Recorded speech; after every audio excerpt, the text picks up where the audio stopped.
Hello, everyone.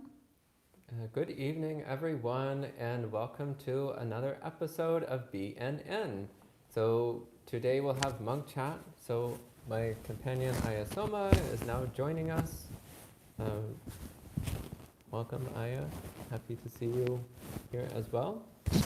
And welcome to Marielle, Bradley, Gita, Liz, James, Gabriella, Jessica, and Einat.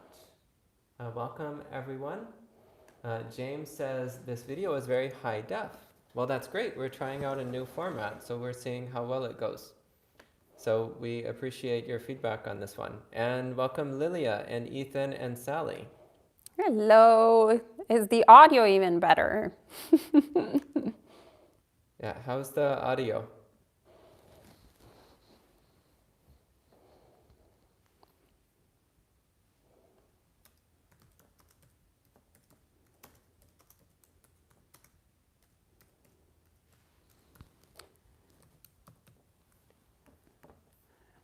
Audio is great. Okay, perfect. Aya is loud. Definitely she's talking.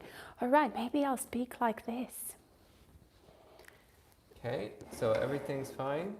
So we'll go ahead and start with the Ratana Sutta as usual. And then after the Ratana Sutta, we'll start going through whatever questions you have.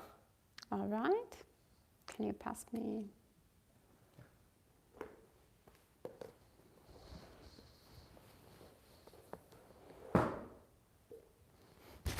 So I'm apparently a little bit loud. Let me put it. That's a little bit farther from your mouth. How about like this? Is it better? Okay, so hello Elaine and Stacy. Okay, great. Marielle wants a link for the Ratana Sutta. I'll go ahead and pull that up for you.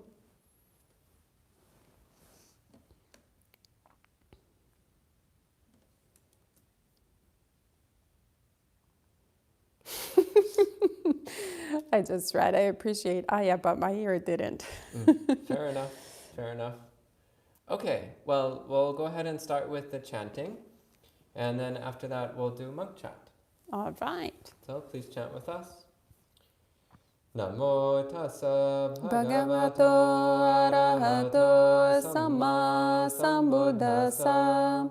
Namo tassa bhagavato arahato samma sambuddhassa.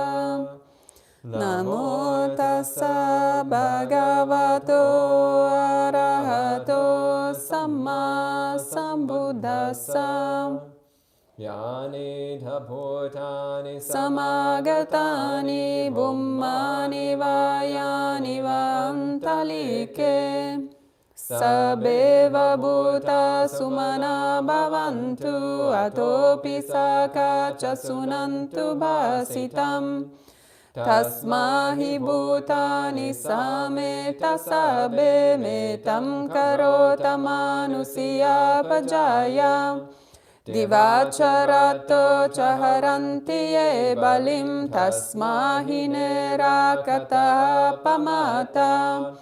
Yam kinchivitam idavahuram va sage suvayam ratanang panitam. Nano samamati tatagatena idampi buddhe ratanam panitam. Etena sacena suvati hotu. Kayam viragam mamatam panitam yadajjaga sakyamuni samahito. Natena dhammena samati kinchi idampi dhamme ratanam panitam. Etena sacena suvati hotu. Yam buddha seto parivanai suchim samadhimanam tarikanyamahu. Samadhinatena samona vijjati dampi dhamme ratanam panitam. Etena sacena suvati hotu. Ye pugala tasatam pasata chatari etani yugani honti. Te dakineya sugata sasavaka ete sudinnani mahapalani.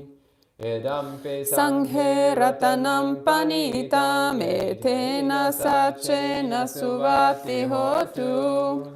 Ye supayota manasa dalhena nikamino gotamasasanam hi. Te patipata matam vigaiha ladda mudani bhutim bunjamana. Idampi sanghe ratanam panitam etena sachena suvati hotu. Yatinda kilo patavim sitosiya chatu bivate biya sampakampiyo. Tatupamam sapurisam vadami yo ariya sachani avecha pasati. Idampi sanghe ratanam panitam etena sachena suvati hotu. Ye ariya sachani vibhavayanti gambira panyena sudesitani. Kinchapite honti busapamata na te bhavam natamam adiyanti.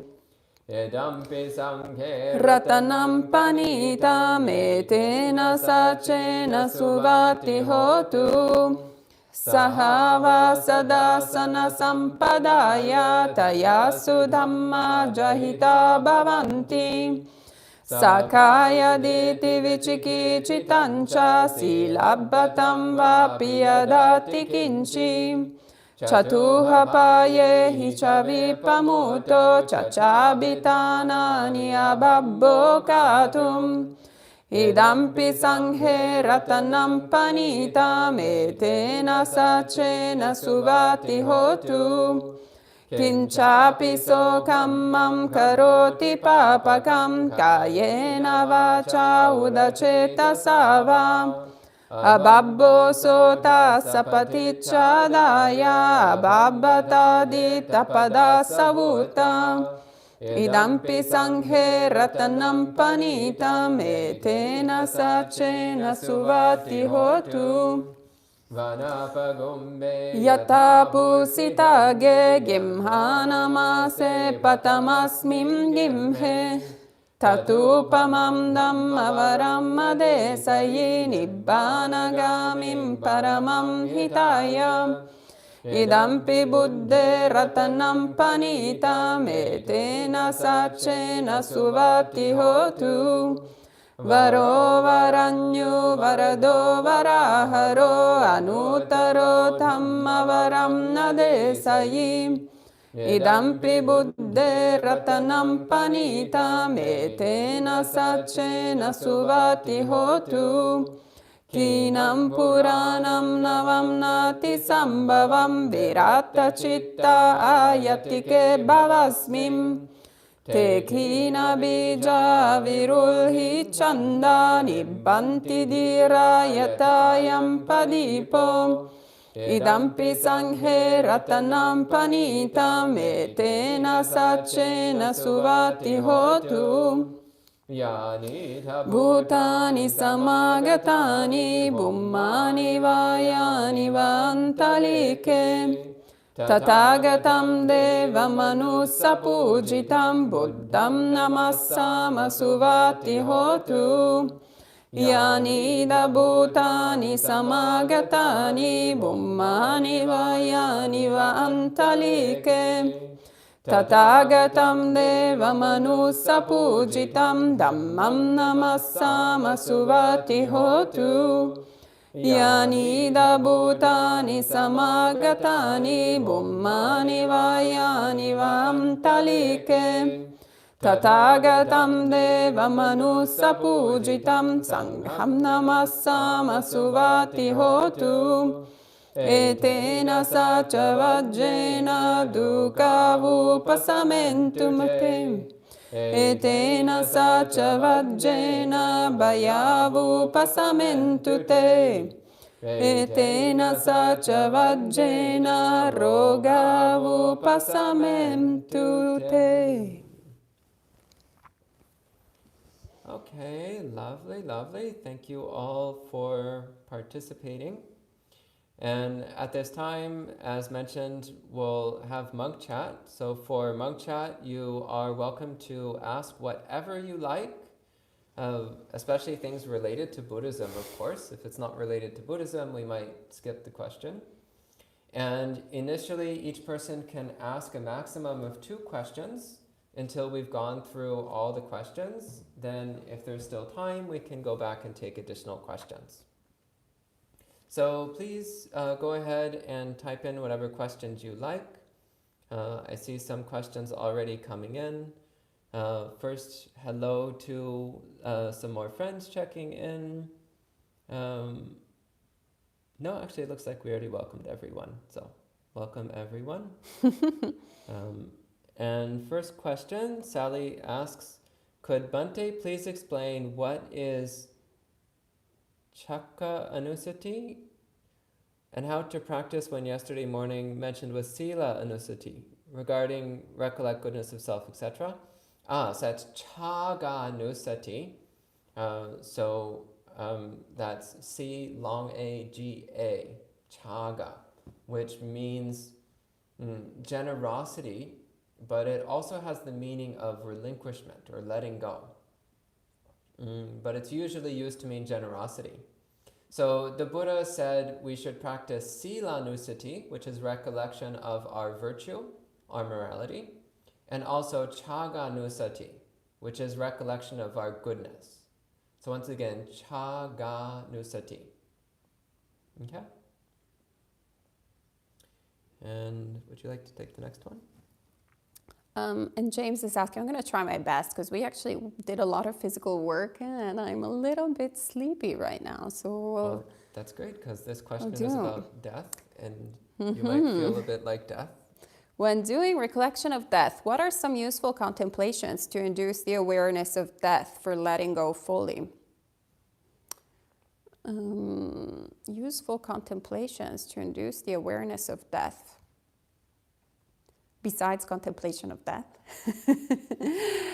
Or are you referring to how to contemplate death? So what I normally do,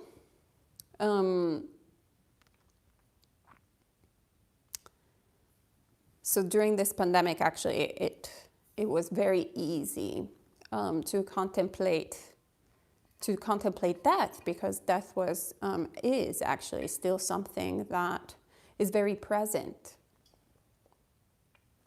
So wherever, I don't know in the part of the country where you are, James, but here we're right outside of New York City, which is one of the epicenters of the coronavirus in this country, where there's a lot of people who are sick. So it's quite a big deal. There was one of the resident monastics here, neither Bhante nor I, but the other resident monastic who got sick at a certain point. It was not the coronavirus, but for other reasons, and we had to go to the hospital amidst the pandemic. So the sort of danger of harming ourselves and others was very real, very true. And also our loved ones being very vulnerable, my parents being in Italy and being in their 70s. So death wasn't just something that I knew was going to happen, but really I was like, wow, this could happen any second, any minute. So actually working on contemplating not abstract thinking, not abstract thoughts, but actually a sort of tangible experience, and thinking about, like, contemplating the death of this body, and then it kind of arouses energy.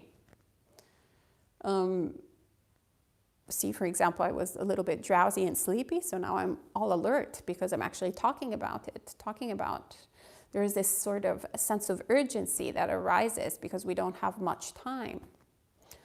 So I guess my suggestion is to really look, start from things that are around us rather than concepts and thoughts and ideas about, oh yeah, we're going to die, that's for sure. But then we're like, yeah, but right now I'm not, so everything is okay. Oh, actually, how about I just watch Netflix and, how about I just take a little nap? I feel a little bit tired, But when we actually contemplate things and start really looking at them, then the contemplation of death becomes very powerful, and we can really take advantage of the purpose and the meaning, why the Buddha suggested us to contemplate it, which is not to become, sort of morbid about the decay of the body and the destruction of the body, but rather to, once again, arouse energy and really work to attain awakening. So those are my thoughts. Do you want to add anything, Bante? No, I think that's good. And thank you, James, for reminding people to donate. That's very kind. Sadhu, sadhu, sadhu. And Mark asks, what were the Buddhist thoughts, if I need, that he shared in the sutta about animals and their chances of being enlightened? So I don't recall off the top of my head what suttas specifically talk about animals and their chances of attaining enlightenment. But the usual belief in Buddhism is that animals have a vanishingly tiny chance of attaining enlightenment. It's usually considered to be nearly impossible for animals. Technically not completely impossible, but very close to it. And so it's considered ideal to be a human. One case where this comes up is that there's one case of an animal which wanted to be a monk. And the Buddha told this being, this is not going to work. You can't make progress in that way. But if you take on moral practices, if you take on precepts and live a moral life, then you might be reborn as a human. And as a human, then you can practice for enlightenment.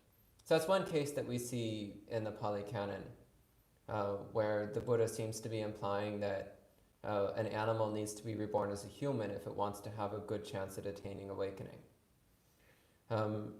Off the top of my head, I can't think of other places in the suttas, but if you send me an email, I can try to dig up some more specific references for you.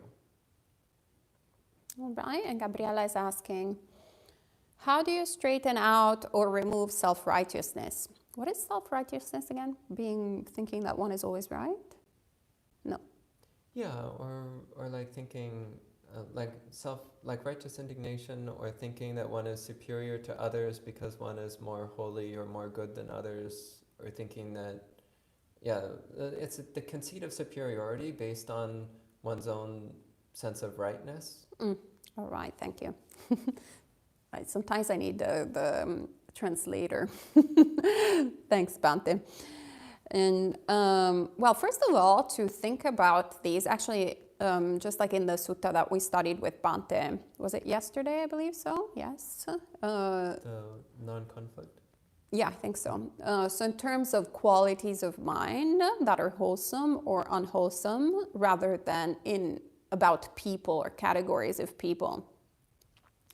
So I find that actually to be, whenever I practice that way, to have really good results with it. Because once again, it depersonalizes it, but it also, in other people, when other people have display either unwholesome mind states, unwholesome words and unwholesome ideas, but also when I behave in an unwholesome way, or in a delusional way. And also when I display wholesome qualities and other people display wholesome qualities, to think of them in terms of Dhamma, so really reflecting. So this is an attribute that is worth cultivating. And this is an attribute that is not worth cultivating, rather than kind of thinking, well, since I have developed all of these things, I am the wise one. All of those people don't They don't understand anything. And then also from here, from this basis, starting being open to being wrong. So instead of rejecting something at first glance, even when it's extremely ridiculous, opening up and taking it at least for a moment or two as a working hypothesis. And then fully understanding why we are rejecting something that is presented to us, but based on Dhamma, not based on our likes or dislikes or what we think is right or what we think is wrong. And that also, this sort of way of dealing with things depersonalizes things. So then we stop having a conceit of superiority, or at least it starts eroding a conceit of superiority or inferiority or equality, because we're not talking about anymore me and him, I, or I am worse than Bhante, but rather about qualities of mind that have been developed or skills that have been developed. So it's a little bit more neutral, a little bit more external rather than personal. Okay. And Gabriella asks, when's the Parmi retreat happening? Joke. Oh, actually we were supposed to do that. That's right. Yes. This weekend? How about that? We need to write actually. Whenever is fine. It's all just Buddhism. So yeah, whenever is fine. Technically we talk about the paramis all the time. We just don't necessarily use that word. But yeah, that's great, because I was looking for topics to put on. So, okay, tomorrow morning we'll work on that, the paramis. Okay, and she says, but really, can we talk about your views on Parmi development and how you think laymen and laywomen can build it up? Well, the first thing is just to read about the paramis and then make a commitment to build them up. It's really not that complicated. Most of it is already included within following the 5 precepts and practicing meditation and cultivating renunciation in daily life. So you might find that much of it is already something that you're doing.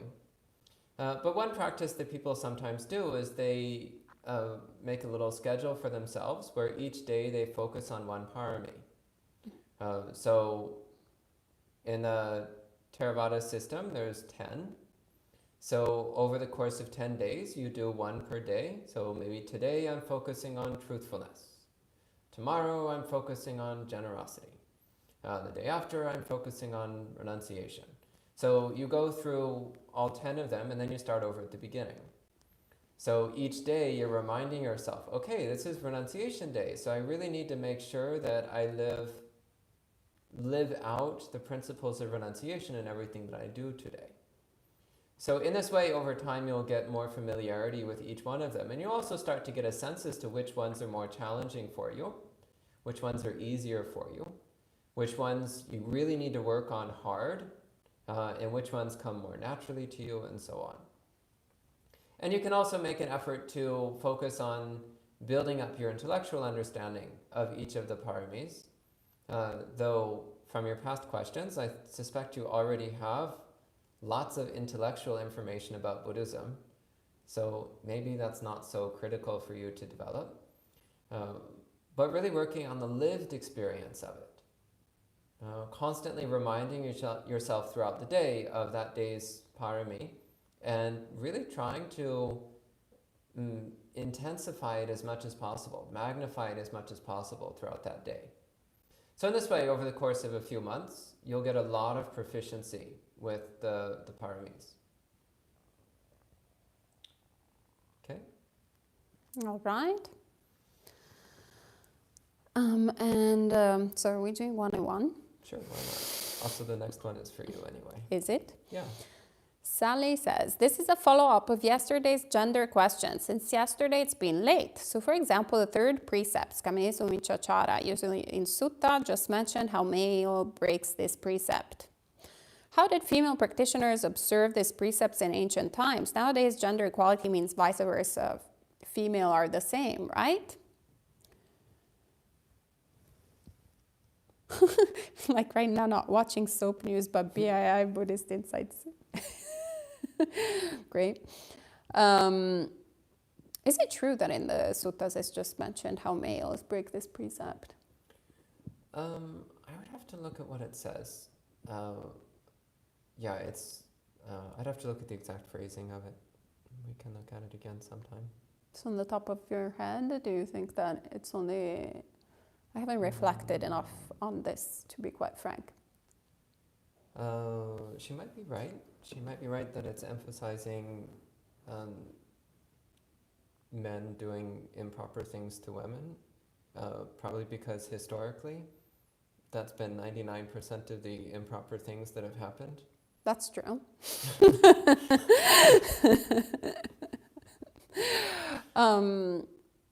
Yeah. So how do female practitioners observe this precept? I mean, actually, I would say, I don't know exactly how it's described, but in terms of sexual misconduct, like there's so many different ways to... So how I approach sexual misconduct has always been in terms of consent. So in whatever kind of relationship one is, perhaps back in the day, the sort of more conventional relationship was actually, it's not even back in the day, it's more that was what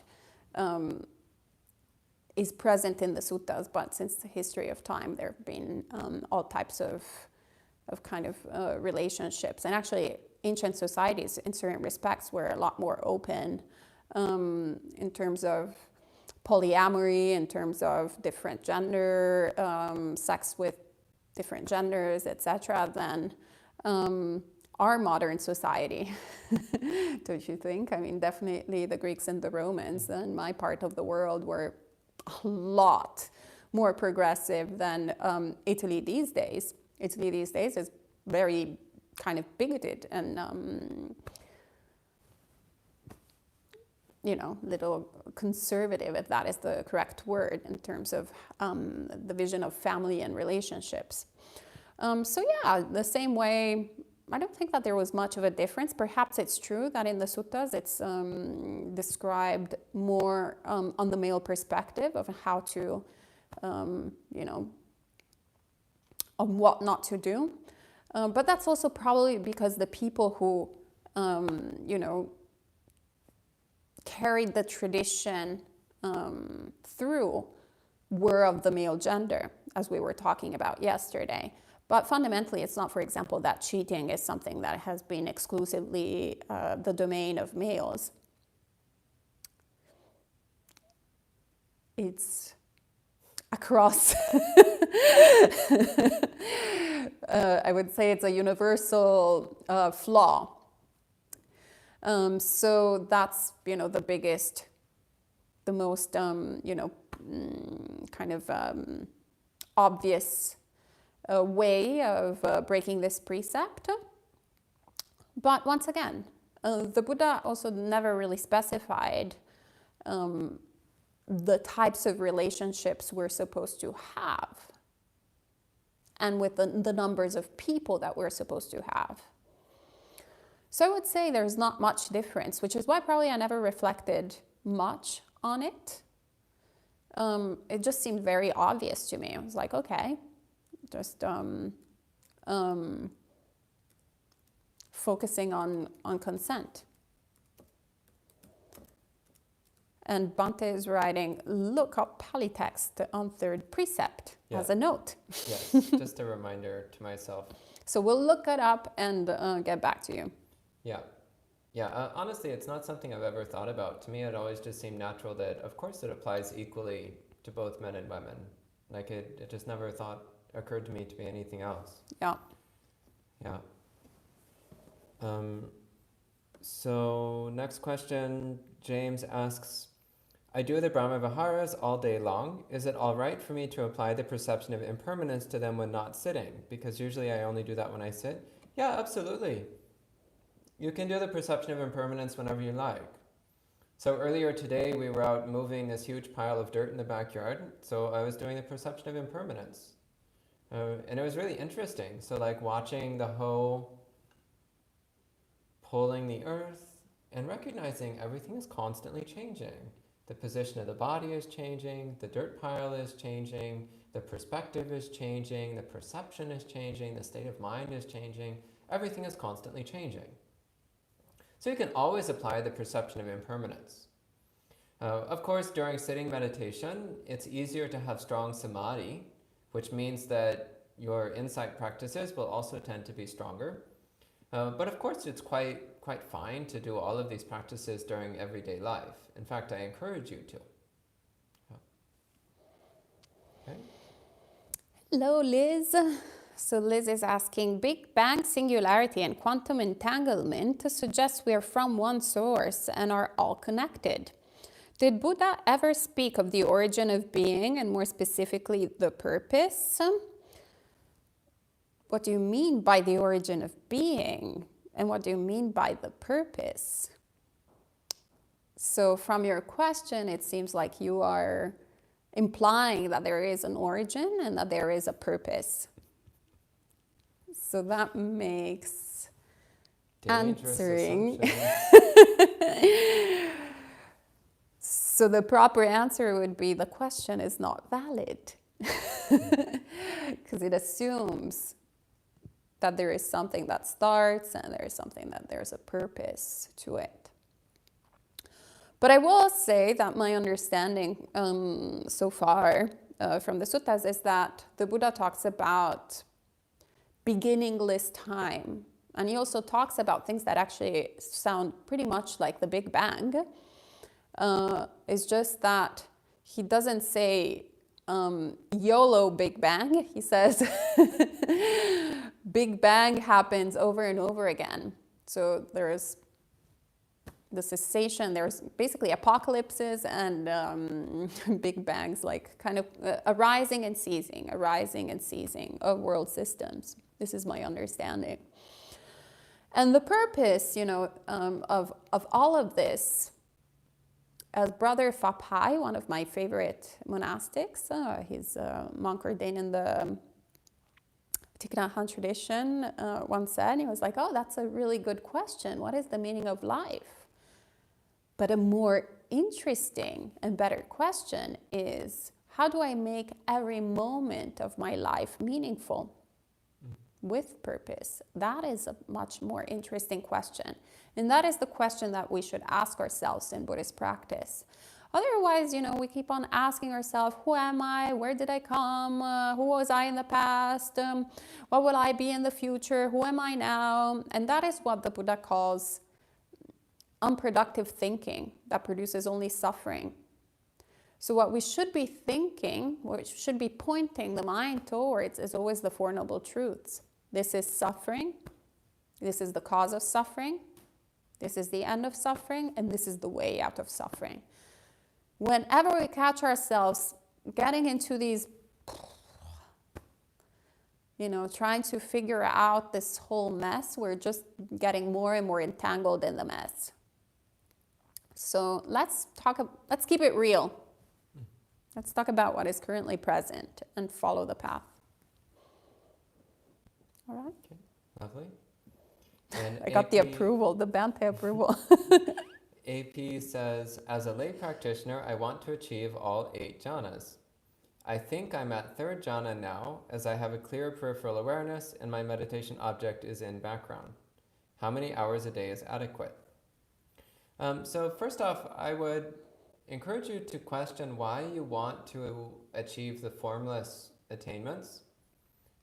There's nowhere in the suttas which seems to indicate that they're necessary or even helpful. They're available, but they're not necessarily helpful. The first 4 jhanas, of course, the Buddha strongly encourages all over the suttas, so that's definitely worth doing. The formless attainments, maybe not. So first ask yourself, why do I want to develop the formless attainments? Second, you say you think you're at 3rd jhana. Well, maybe you are, maybe you're not. I don't know. The information you say there is not enough for me to make any conclusion. If you want to send me an email, maybe we can talk in more detail about your meditation experience, and then I could say something more useful on that subject. As for how many hours a day is adequate, well, it's not necessarily a matter of the number of hours a day, as it is, what are you doing with the rest of your time? Some people meditate many hours a day, but they spend the rest of their time watching TV and thinking about silly things and arguing with people on Facebook, and yeah, they're not getting jhana. Yeah, it's very, very unlikely. Other people, they meditate many hours a day, but during that time, they're mostly spacing out or wasting time, and again, they're not getting jhana. So it's not necessarily a simple thing like if you do 6 hours a day, no jhana. If you do 10 hours, then you get jhana. It's not necessarily that straightforward. It's also a question of how much proficiency you have with samadhi, which comes from past karma. So that actually is one of the strongest determining factors. How much samadhi practice have you done both previously in this life and also in past lives? Has a very strong impact on your success with samadhi when you try to practice it. All of that said, generally speaking, more samadhi practice is better than less. Generally speaking, if you want to get jhana, then you need to live a very simple life, a very quiet life, a very uncomplicated life, and do lots of meditation practice. So I'm not going to give you a certain number of hours a day because that's also kind of missing the point.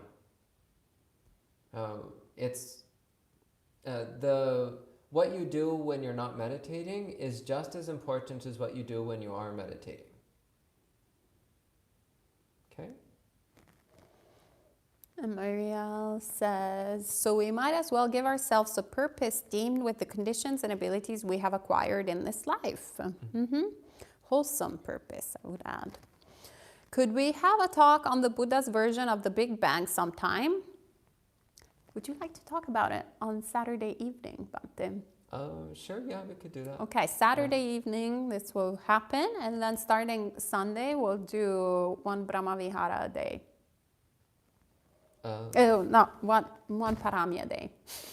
Sure, yeah, we can do that. Great. Then Ethan asks, if it's not an inappropriate question, did either of you ever think you were having your mind read by another monastic?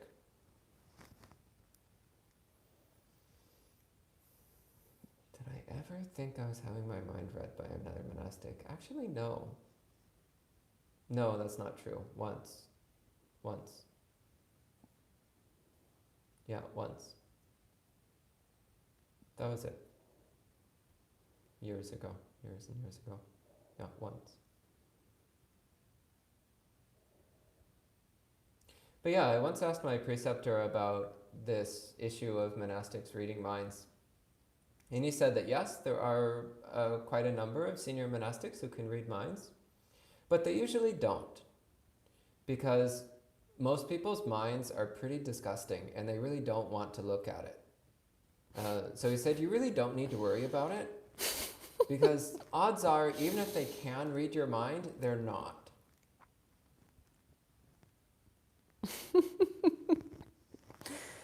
Okay. Well, I had the experience of more fear that the monastic that I was in the presence of would read my mind. And I was like, oh, what if they read whatever like pops up in my mind? And then of course I would start thinking about the thing that I didn't want them to think. To hear that, I would go like, oh my God, now they probably perceived it. This is terrible. And I would have these bouts of anxiety.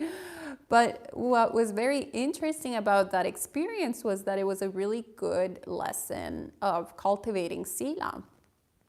Because if you actually cultivate pure Sila, then you have like kind of nothing to hide, nothing to be ashamed of.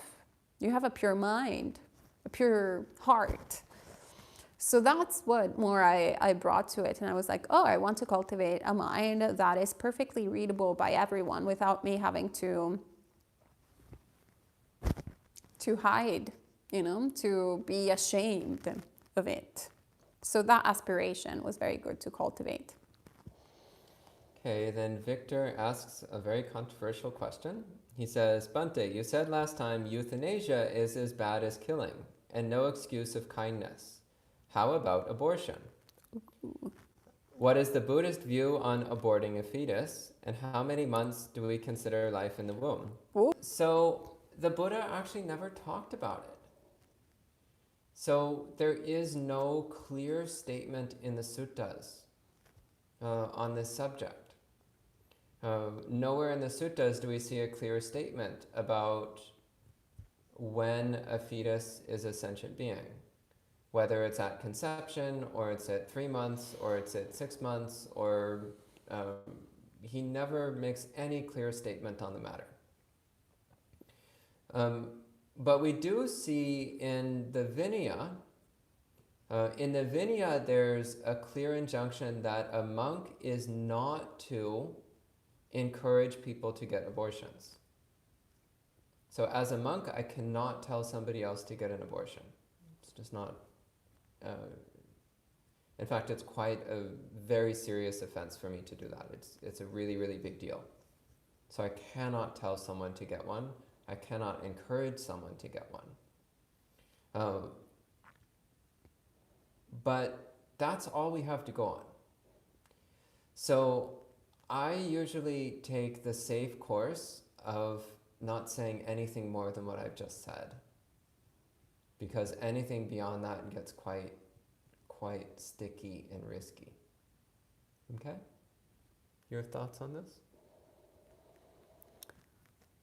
That fundamentally, I think it's a choice that an individual has to make, and an understanding of that, since there is not a particular statement, clear statement, as Bhante said, in one way or the other from the Buddha of like, oh, you should not be doing this, or like you should, there's not like a black and white kind of statement, that it's good for monastics not to interfere in the subject matter, which is probably why there is that precept in the Vinaya, I assume, that we don't...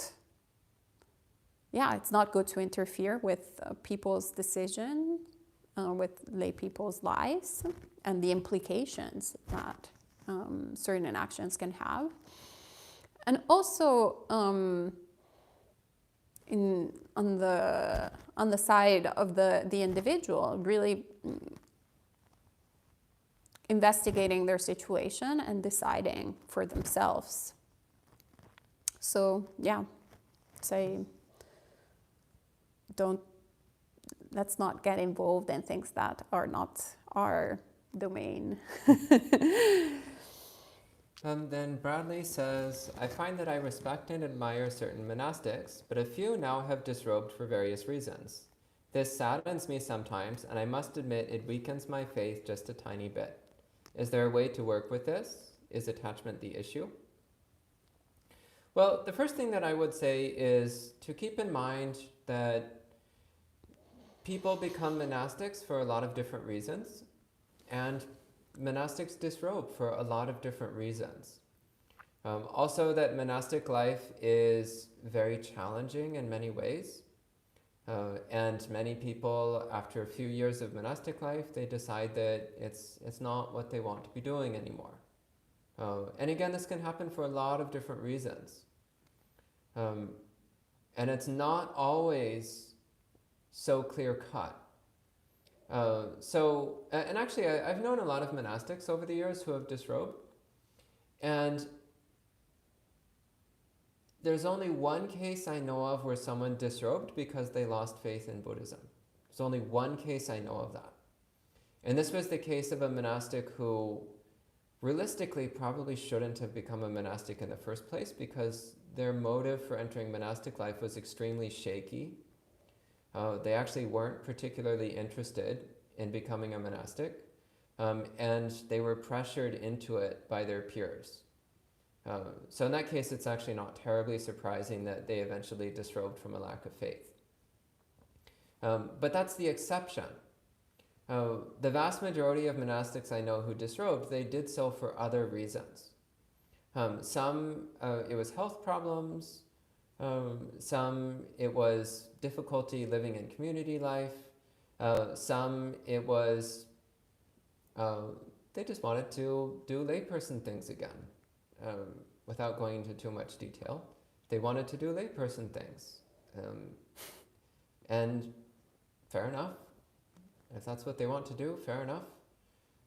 So the Buddha allowed disrobing and also reordaining. And I saw this as a compassionate statement by the Buddha. He's saying like, well, if you really can't do this anymore, then just stop. But if at some point you want to come back, you can. So I see that as very compassionate.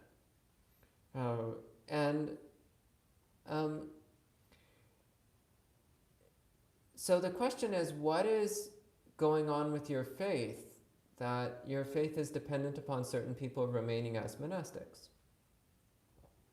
Why would your faith be tied to certain people remaining as monastics?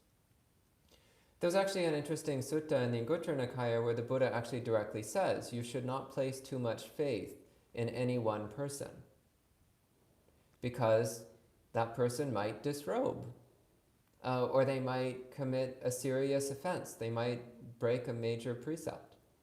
So you shouldn't place too much faith in any one person. So basically, unless somebody is fully enlightened, they might make mistakes. They might do things that we think of as improper. And that's just the way things are.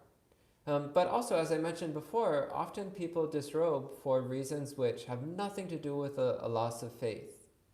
Often they actually wind up going on to be really wonderful lay practitioners. You learn a lot in monastic life. Usually, people make a lot of progress in a short amount of time. So that then, if they disrobe and become lay people again, they do so with a very strong foundation of sila, samadhi, and panya. Very strong foundation of morality and self-awareness and meditation practice. A very deep understanding of Buddhism. And that usually makes them really good lay people. So I personally, I don't really have a problem with it when monastics disrobe. It's just like, well, okay. I mean, there's one case where a friend of mine who I'd known for many, many years and who was a very good monk friend of mine who disrobed. And that actually was a little bit upsetting for me. But one of the reasons why it upset me was because this person didn't tell me ahead of time. So there the upset was less about the person disrobing as it was about the feeling like I had been excluded from a very major life decision they were making. That was more what was hurtful for me there. But as for the monastic disrobing, well, that's their choice to make. And again, often people become monastics again later in life, which is also fine. So I wouldn't get too hung up on it.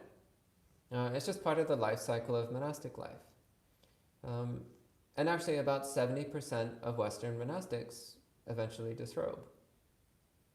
That's the way of things. In Asia, in Thailand and Burma, it's much higher percentage. And then in other Buddhist countries, it's much lower. But it's kind of beside the point. This is just a feature of monastic life, is that Buddhist monastic world is kind of like a big clan, a big far-flung extended family, or like a club, like a big club, worldwide club.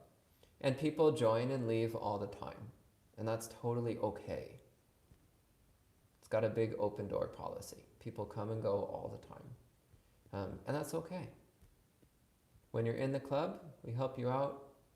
When you're not in the club, we still help you out, just in a slightly different way. Yeah, so don't think less of someone just because they disrobe. These things happen. Look for their good qualities.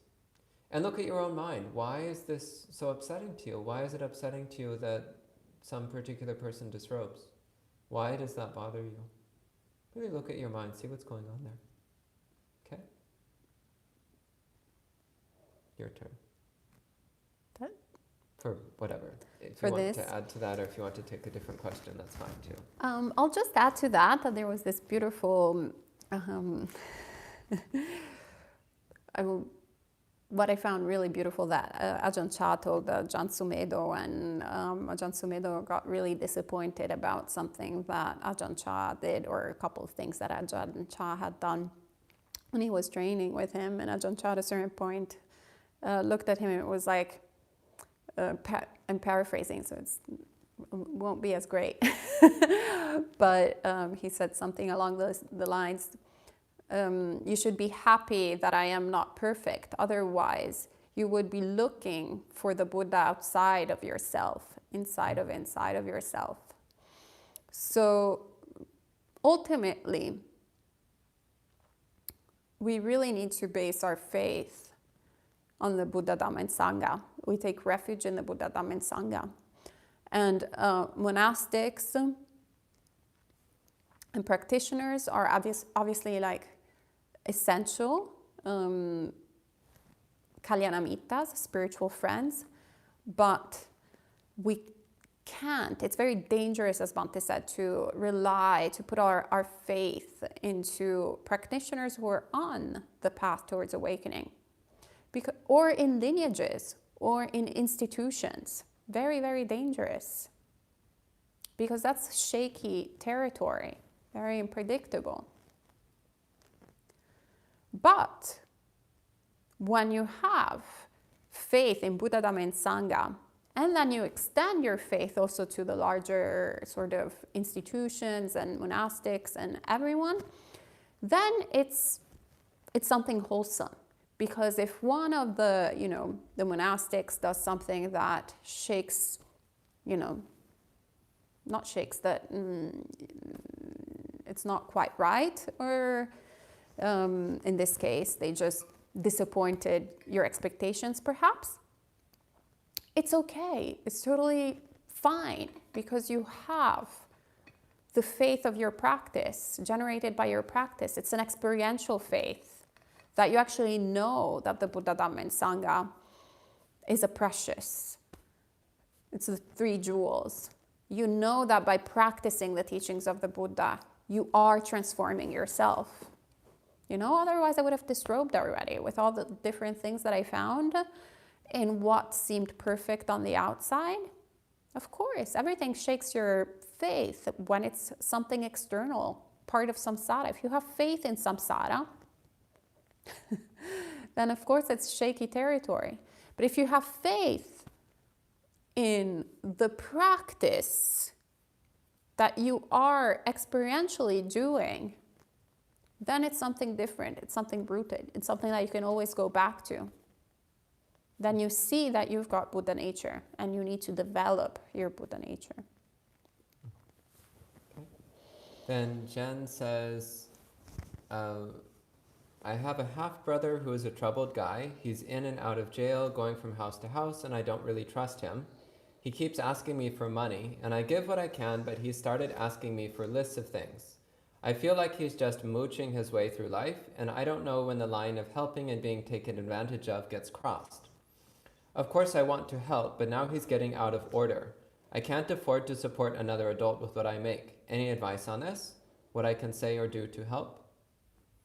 Well, first off, there's an old saying, and of course we have to adapt it a little bit for Buddhist purposes, but there's an old saying, if you give a man a fish, he eats for a day.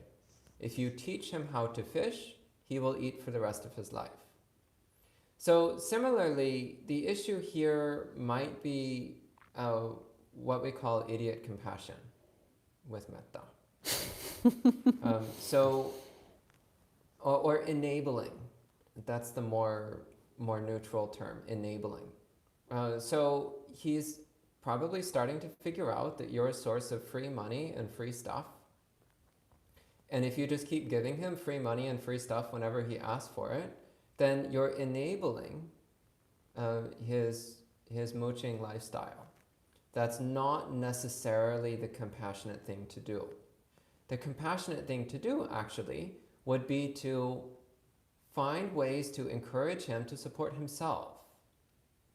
And you might even just directly tell him, like, look, I don't make much money. I cannot afford to support you. Tell him, like, I can help out a little bit once in a while, but you've really got to make your own income. So you can tell him things like, look, I'll help you look for a job. I'll help you find an apartment so that you can buy your own necessities and get by in your own way. So if you want to help him learn how to help himself. That's the most important thing. Otherwise, if you just keep giving in to his demands, he's not necessarily going to learn anything useful or beneficial. He'll just learn that you're someone who gives him what he wants. Yeah, so be gentle, be kind, but encourage him to learn how to be self-supporting. Also, look into support groups. There's a lot of organizations which help with people like this, especially if he's been in and out of jail, as you say. There's a lot of groups which specifically are for helping ex-convicts rebuild their lives, helping ex-convicts become functional members of society. So you can get experts who have a lot of experience with helping people like your half-brother. So I'm a Buddhist monk. I don't have much experience with helping ex-convicts reintegrate into society. And it can be challenging because the US in particular, there's a lot of prejudice against former convicts, and especially people who've done jail time. There's a lot of prejudice against them. It's very difficult for them to get ordinary jobs. It can be quite challenging for them to make an ordinary life. And that's why it's important for you to go to professionals who work with these kinds of people and help these kinds of people. Okay? Another thing is if you feel like you're being taken advantage of, you probably are. So listen to that feeling. It's true. Facts. And Mark says, does the Buddha say anything about charging for teaching the Dharma? I recently stumbled upon someone who charges $345 for 45 minutes. Wow, not even an hour for this. Needless to say, I was quite shocked. Well, so traditionally, the Dharma is offered freely. And Dana is generosity, giving, is one of the paramis that we need to develop in Buddhism. And the reason why actually it's given freely is so that everyone, monastics, teachers, or students, or lay followers, or devotees, they all have the opportunity to practice giving in an unconditional way. So whenever you put a price tag on something, it becomes a transaction. So you start going, well, I went to a retreat, an empty cloud. Well, there was only one meal, actually 2 meals, but the breakfast wasn't really that big, so maybe it's like 1.5. No dinner. Okay, so that's in Italian we say mezza pensione. I don't know how you say it, half board. Well, I was sharing the room with such and such people. Then I stayed there for 3 days. You start putting things on Excel. And then it comes like, this is the price. But the teachings of the Buddha are priceless. So there's no way to put a price tag on the teachings. what we find in the Buddha, what I found in the suttas was actually just one episode of the Buddha accepting a monetary donation by a Brahmin out of compassion for the Brahmin. It was actually very shocking to me to see that, to read that when I first read. And the Buddha accepted, like the Brahmin really insisted that he wanted to give him a monetary donation. And I was like, whoa, he accepted it. That's shocking. And then I read, out of compassion for the Brahmin. So it was, in the particular tradition of this Brahmin, it was, once again, a tradition, a way of expressing gratitude and wholesome qualities to give money. Hence, the Buddha respected that. And out of compassion for him, to create the conditions for this person to practice generosity, he accepted. But not out of greed, not out of a sort of, oh, well, I've been here for such and such time. In fact, actually, without even getting to money, the Buddha would refuse a lot of times to give a talk, to speak Dhamma, when it was presented as, oh, I'll give you food if you speak words of Dhamma, and the Buddha would refuse. Because there should never be an exchange of that sort. It should come out of generosity, out of kindness for the other person, not because, you're paying a service, or I have 45 minutes, and then, sorry, it's 46 minutes. Now it's 10% more every minute. Then it doesn't become teaching the Dharma anymore. It's not Dharma when you deprive people from practicing generosity. When you shift the system. This seems like a very, blatant example of that. Oh, and I think I had skipped. Oh, so Gabriella asks, in the Vinaya, men are given the chance to disrobe and come back, but women are only allowed one ordination and can't come back. Why? Well, that's actually not what it says in the Vinaya. So the Vinaya does not, it's a little bit unclear on the point of women disrobing and reordaining. And one interpretation, which I don't agree with at all, but it is one interpretation, is that women who disrobe cannot reordain.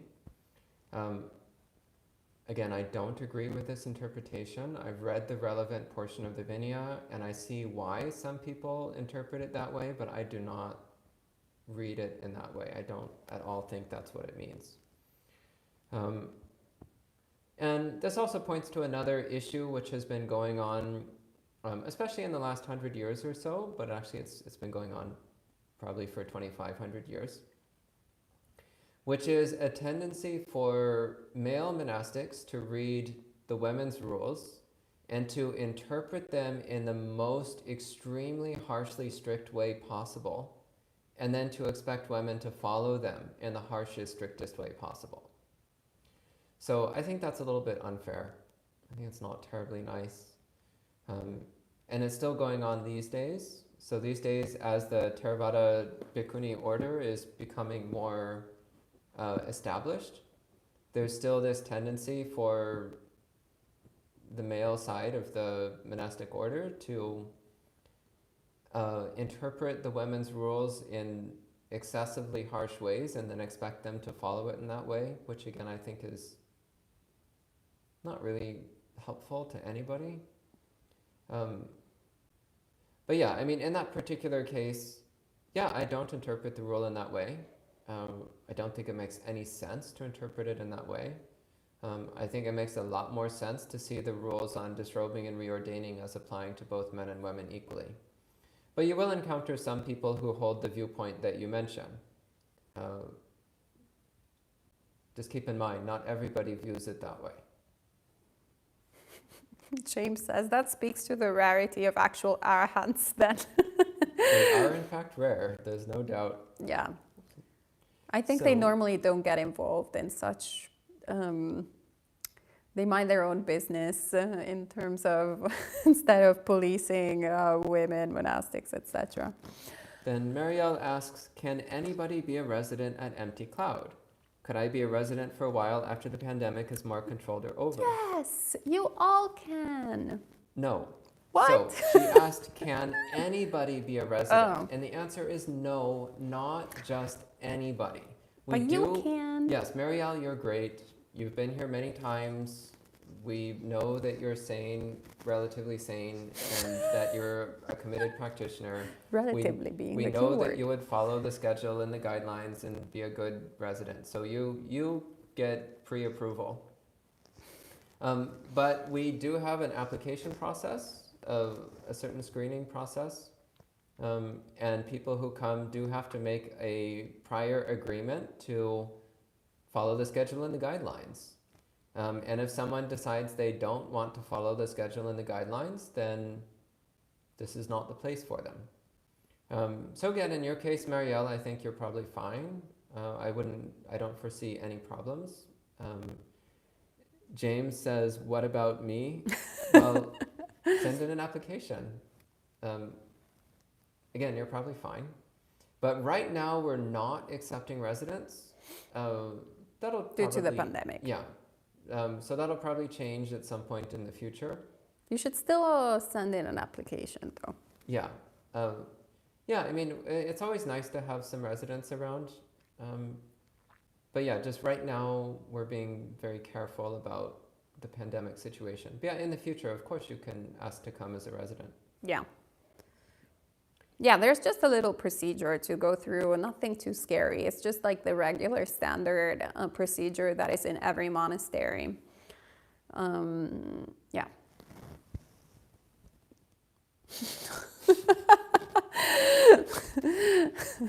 Okay, Victor said a really hilarious thing. Yeah. So I think we missed a question. So Gita asked if we can study a sutra on the 7 factors of awakening. I think we did one recently, didn't we? Or was that just an evening talk on the subject? I think it was an evening talk. We didn't actually study a sutta. Yeah, we can do that. No problem. And that's all of the questions. So if you have any other questions, we've got a few minutes left. So please feel free to type in some more questions for us. Otherwise, we can close a bit early this evening.